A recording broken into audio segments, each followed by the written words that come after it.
Whoa, I haven't done a normal TBR video in such a long time because my heart decided to become a mood reader all of a sudden, but I have legit plans when it comes to August that involves some sequels and also some new upcoming releases that I'm very highly anticipating. I had a bit of a struggle in the last bit of July where I didn't read at all, and I'm really hoping to re-kickstart my reading and have a really strong month in August. So as you all should know by now, I have a new series on my channel called Should You Read It, where I give you my first impressions on new releases, my pros, my cons. Always spoiler free, by the way, and wow, what a time to create such a series because we are literally in book thriving season. The amount of new books that I want to make a new episode on that come out in the coming months is crazy, so we need to get a head start on them now. So let's go ahead and start with the first book, and I am not going to beat around the bush if in some way I have the chance to read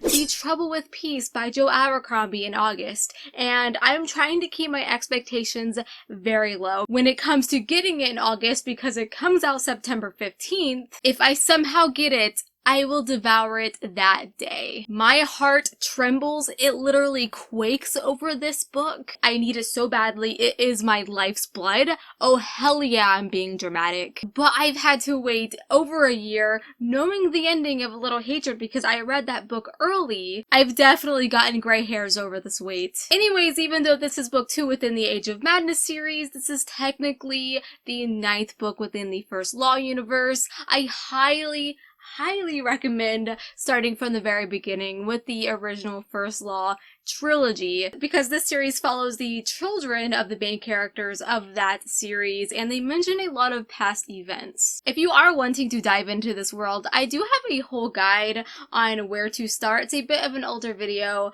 but the information in it is still very accurate, so I'll link it down below for you.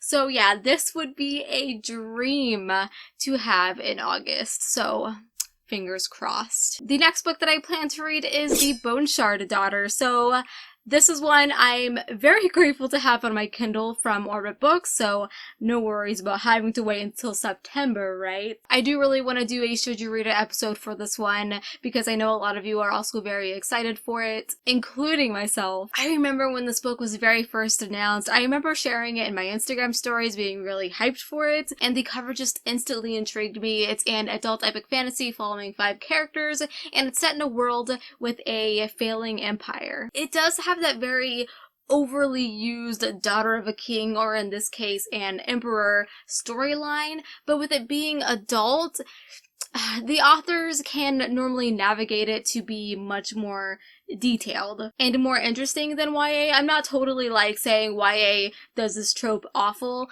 but with it being adult, it can be a lot more gruesome and brutal and just like, you know, adult. You know? I'm not saying YA sucks, I'm just saying adult can take it even further with graphic intensity, but I mean, we'll see. The final very highly anticipated book that I want to get to is To Sleep in a Sea of Stars. This is a new sci-fi coming from the same author who wrote Aragon.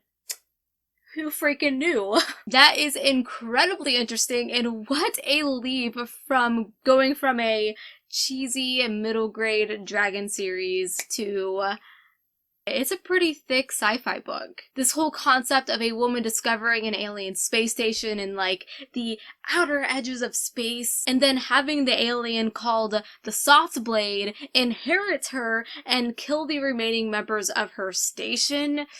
Yeah.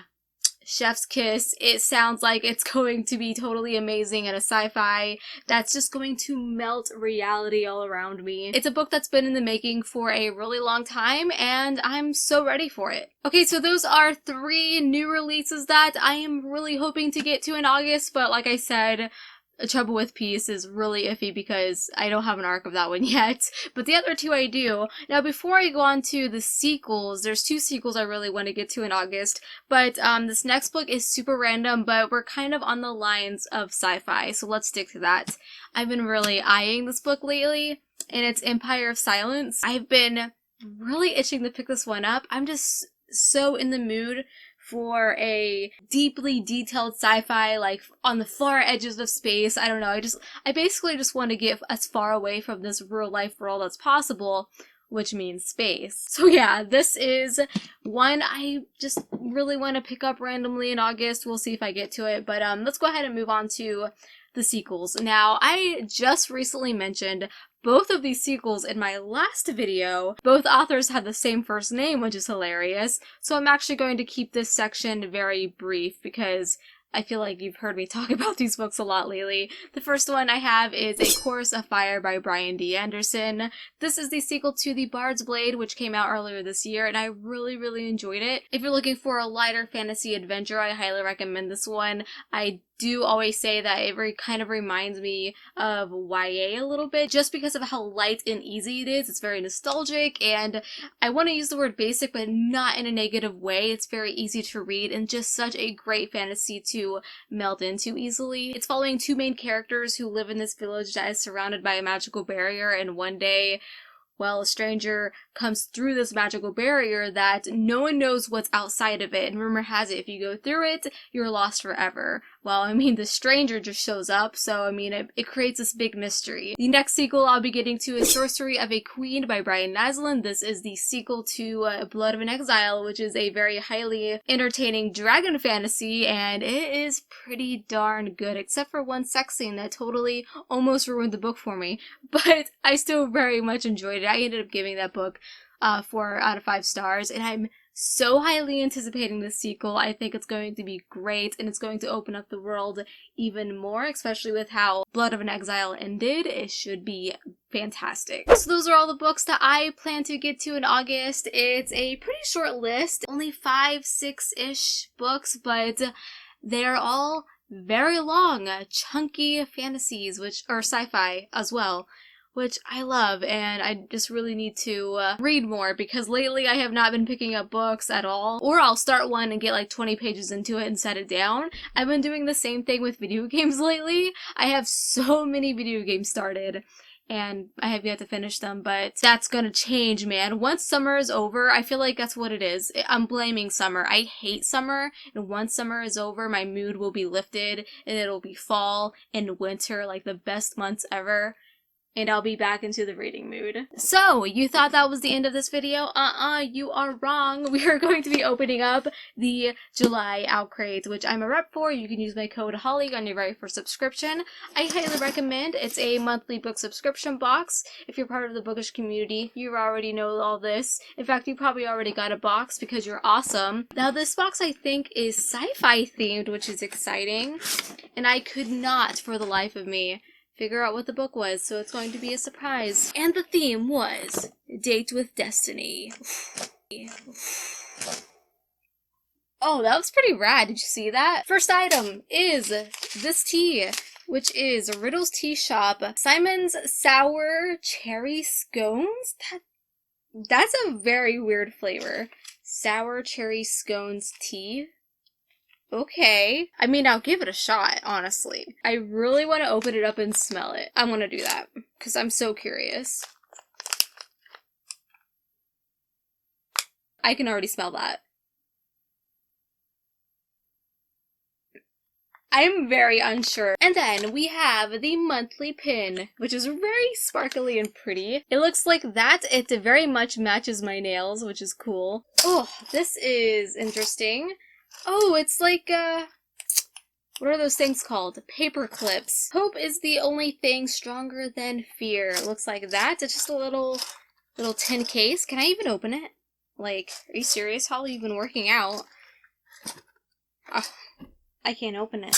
Oh, there we go. So they're like little arrow paper clips. They're so cute. Next, haha, you didn't expect it to come from that way, did you? We have the mug, which I'm very excited to see. It is Harry Potter themed, but it is not like official merch. It's custom like artwork, so you know, that is perfectly okay. We're supporting an artist, aka Kara Kozik. Oh, it's so cool. So starting from here, this is what it looks like. It is so freaking cool. This might be my favorite one. There's something about seeing the inside of the school that is really pretty, and there's the other side.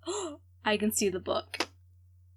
And this is hilarious, but I'll tell you in a second. Okay, next up we have this sparkly bag. Foxway Diner Apron. Okay.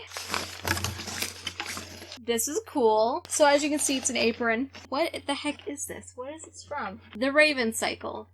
Oh, now that I see the symbol in the middle here, that's pretty cool. I like me a black apron. I have a red one, so now I can replace it with black, which matches my soul much better. Oh, we have one more thing before I show you what the book is, and it's a Star Wars woodmark, which is really pretty. Alrighty, let me show you this freaking book. Okay, so there's a story behind it. So the book of the month is Goddess and the Machine by Laura Beth Johnson.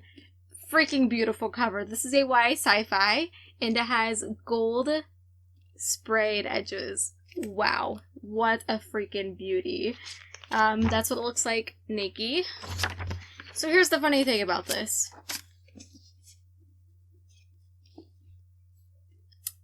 I can easily show you the original cover. This is Outcrate exclusive. This is the original. I randomly got this in the mail from Penguin, I think. I really don't know anything about it other than it's a YA sci-fi. Decide Your Fate. So it is signed by the author and also comes with a author letter like every single book by Outcrate does. And I think that is it for the month. So if you want to get next month's box, which is going to be Written in the Stars, and it's going to have a book sleeve. Ooh, that's cool. Designed by the Corky Cup Collective. That's fun. You can use my code HOLLY yet again. And that is going to be the end of this video, so I really hope you enjoyed. Tell me down below what you plan to read in August.